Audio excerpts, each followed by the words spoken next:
Bismillahirrahmanirrahim. Assalamualaikum warahmatullahi wabarakatuh. Kembali lagi di dalam pembelajaran pendidikan Pancasila dan kewarganegaraan. Pada pertemuan kali ini, kita akan membahas mengenai sikap positif terhadap pokok pikiran dalam pembukaan Undang-Undang Dasar Negara Republik Indonesia tahun 1945. Materi pada kali ini merupakan materi lanjutan pada subbab minggu kemarin, yaitu mengenai pokok pikiran di dalam pembukaan Undang-Undang Dasar Negara Republik Indonesia tahun 1945. Semoga penjelasan yang diberikan mengenai materi tersebut dapat dipahami serta dapat diterapkan di dalam kehidupan kita sehari-hari. Langsung saja, tujuan pembelajaran kita pada pertemuan kali ini adalah tolong Google ya, bacakan apa saja tujuan pembelajaran kita pada pertemuan kali ini. Inggih ulun baca akan. Tujuan pembelajaran kita pada kali ini adalah mampu menjelaskan sikap positif terhadap pokok pikiran pembukaan Undang-Undang Dasar Negara Republik Indonesia tahun 1945.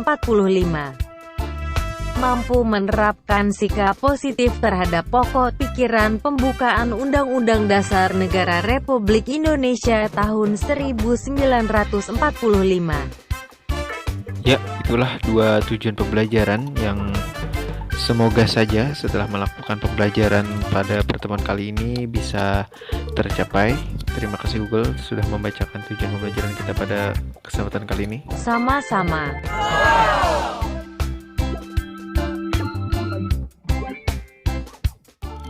Pokok pikiran pembukaan Undang-Undang Dasar tahun 1945 ini merupakan sumber hukum tertinggi di negara kita, di mana semua aturan yang berlaku di negara kita seperti undang-undang, peraturan pemerintah, peraturan presiden, peraturan daerah maupun yang aturan lainnya itu tidak boleh bertentangan dengan pokok pikiran yang terkandung dalam pembukaan Undang-Undang Dasar Negara Republik Indonesia tahun 1945.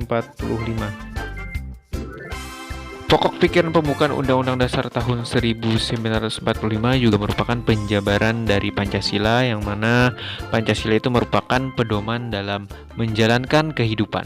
Sehingga di dalam kehidupan sehari-hari kita harus mengamalkan pokok pikiran pembukaan Undang-Undang Dasar Negara Republik Indonesia tahun 1945.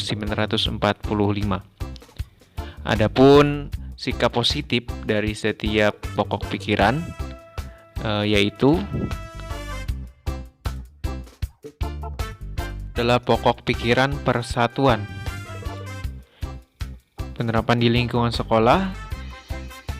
Berikut beberapa contohnya ya, seperti tidak membedakan suku, ras, budaya, dan agama dalam berteman. Kemudian ikut serta dalam kegiatan diskusi ya, seperti kegiatan diskusi dalam kelompok belajar. Kemudian mengikuti upacara bendera. Nah, dalam pelaksanaan upacara bendera tentunya kita harus melaksanakan dengan khidmat ya, jangan sampai di dalam pelaksanaannya kita malah bercanda. Kemudian penerapan di lingkungan masyarakat, contohnya seperti ikut serta dalam Siskamling. Nah, jika memang di daerah kalian ada kegiatan tersebut ya bisa saja ya kita mengikutinya.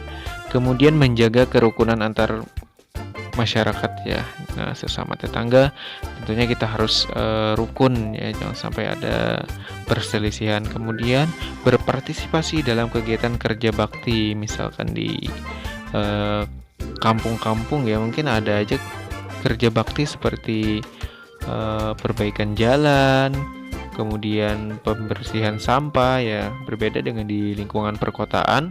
Kemungkinan ya bisa saja kerja bakti dalam hal membersihkan selokan. Kemudian penerapan di lingkungan bangsa dan negara, contohnya seperti menghormati kemajemukan bangsa Indonesia. ya, Dikarenakan negara kita merupakan negara yang majemuk, ya, artinya terdapat keberagaman di dalamnya seperti suku, ya, kemudian ras, agama, sehingga kita harus saling menghormati. Menggunakan bahasa Indonesia. Tentunya menggunakan bahasa Indonesia yang baik dan benar. Menciptakan kerukunan antar suku. Ya, itulah beberapa contoh sikap positif pokok pikiran persatuan, ya, baik itu di lingkungan sekolah, lingkungan masyarakat, dan lingkungan bangsa dan negara. Sikap positif selanjutnya itu di dalam pokok pikiran keadilan sosial.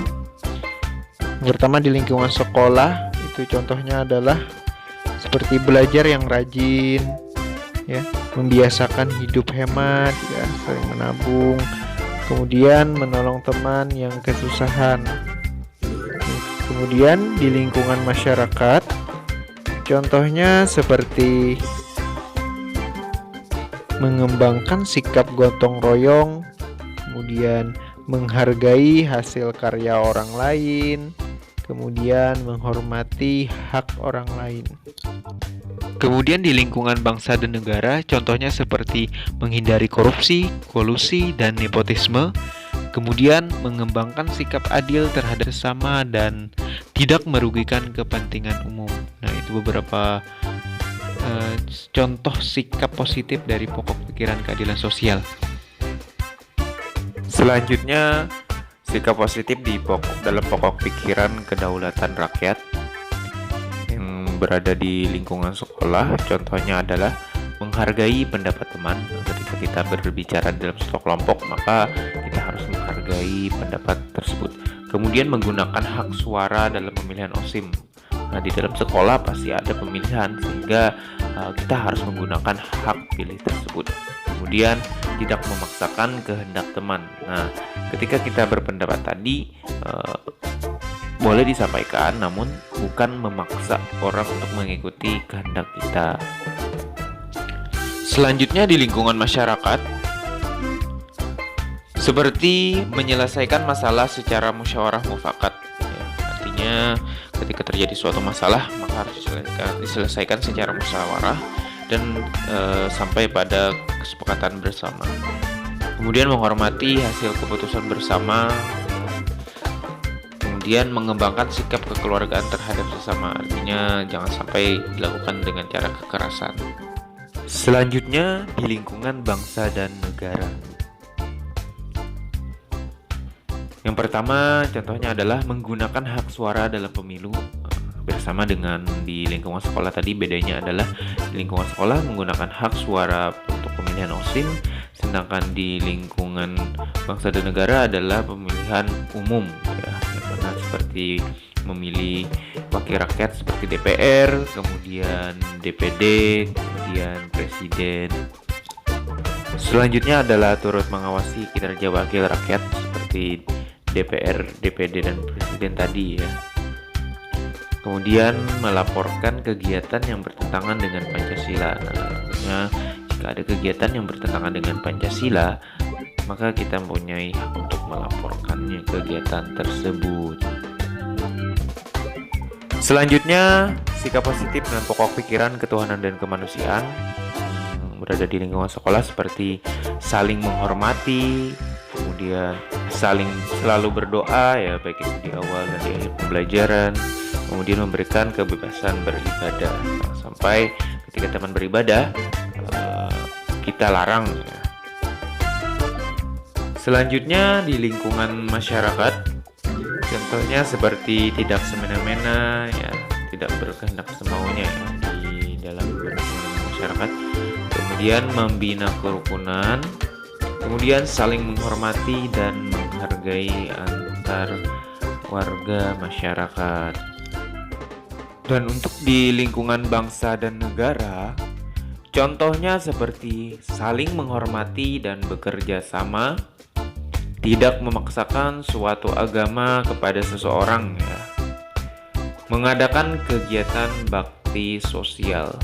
Nah, itu tadi beberapa contoh sikap positif di dalam pokok pikiran yang keempat. Nah, demikianlah ya materi yang Bapak sampaikan.